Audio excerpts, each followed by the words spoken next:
अस्सलाम वालेकुम। अल्लाह रब्बुल इज़्ज़त का एक फरमान है, इन्नल्लाहा मअस साबिरीन, यानी अल्लाह सब्र करने वालों के साथ है। बेशक अल्लाह सब्र करने वालों के साथ है। अल्लाह सब्र करने वालों का हमेशा साथ देता है। लेकिन समझने की ज़रूरत है कि सब्र किसको बोलते हैं। हमने सब्र को समझा ही नहीं अभी तक। कायदे से समझना चाहिए कि सब्र किसको बोलते हैं। हम लोग सब्र उसको समझते हैं कि किसी ने हम पे ज़ुल्म किया, हमारे साथ ज़बरदस्ती की, तो हमको उसको बर्दाश्त करना है। बस बर्दाश्त करना है हाथ जोड़ के। ये सब्र नहीं है। इसके साथ अल्लाह ताला नहीं है। इसके बारे में नहीं कहा अल्लाह ने कि मैं इसके साथ हूँ। ऐसा सब्र करने वालों के साथ अल्लाह नहीं है। सब्र की डेफिनेशन ये है, असल डेफिनेशन ये है कि जब तुम्हारे पे कोई तकलीफ आए, कोई तुम्हारे पे ज़ुल्म करे, कोई ज़्यादती करे, तो तुम उसको बिगर कुछ बोले बर्दाश्त कर लो। पहला स्टेज तो ये हो गया कि उसको बर्दाश्त करो और वावेला मत मचाओ। दूसरा स्टेज ये है कि उसको वावेला मत मचाओ, बूमा-बूम मत करो, मेरे पे ज़ुल्म हो रहा है, मैं गरीब हूँ, इसके लिए मेरे को मार रहे, मेरे को काट रहे, मैं कमज़ोर हूँ, दुनिया में बवाल।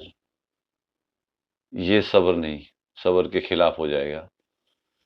फिर तीसरा स्टेज ये है कि अब अल्लाह से दुआ करो कि अल्लाह मेरे को इस तकलीफ और परेशानी से निकाल। सिर्फ अल्लाह से कहो कि अल्लाह मेरे को इस परेशानी से, इस दुख से, इस जुल्म से निकाल। खूब दुआ करो और दुआ करो कि अल्लाह मेरे को निकाल और मेरा साथ दे। तूने कहा है कि इन्नल्लाह मअस साबिरीन। अब फिर प्लान बनाओ। ये अगला स्टेज है कि प्लान बनाओ कि मेरे को इस जुल्म से, इस तकलीफ से कैसे निकलना है। अच्छी तरह से प्लानिंग करो दिमाग में। चुपचाप, बिगर किसी को बोले, बिगर तकलीफ का वावेला मचाए, बूमा-बूम किए, प्लानिंग करो कि इस तकलीफ से मैं कैसे निकलूँ।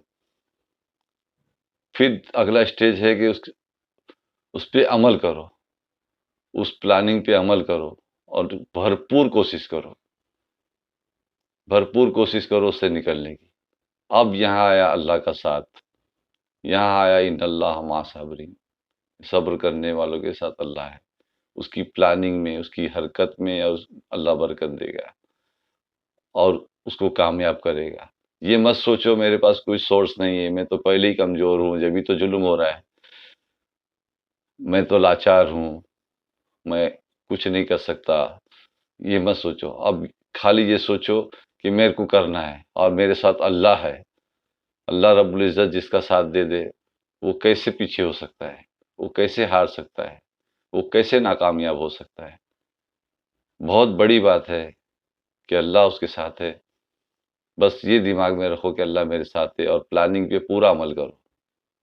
चाहे सामने कुछ नहीं दिख रहा हो कि कैसे होएगा, क्या होएगा, बस अल्लाह के भरोसे पे, अल्लाह के साथ के भरोसे पे करो वो काम और उस जुल्म से निकलो और इंशाअल्लाह निकलोगे।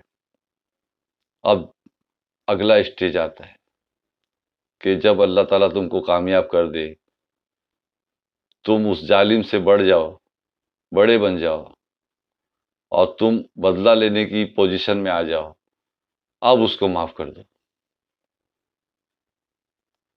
अब माफ़ कर दो उसको। ये एहसान का दर्जा है। उस वक़्त याद रखो कि अल्लाह ने तुमको इसलिए पावर नहीं दिया था कि तुम भी उसी की तरह से जालिम बन जाओ, जैसे वो पहले जालिम था। फिर उसमें और तुम्हारे में फ़र्क नहीं रह जाएगा। फिर वो मज़लूम हो जाएगा, फिर अल्लाह उसके साथ हो जाएगा, अगर उसने सब्र कर लिया तो। इसके लिए जब तुमको पोज़ीशन मिल जाए बदला लेने वाली, उस वक़्त उसको माफ़ कर दो। तब अल्लाह राज़ी, तुम भी राज़ी, इंशाअल्लाह ताला। अल्लाह हमको सही तरीके का सब्र करने की, उस पे अमल करने की तौफ़ीक दे और अल्लाह हमें हमेशा-हमेशा हमारे साथ रहे। आमीन या रब्बुल आलमीन।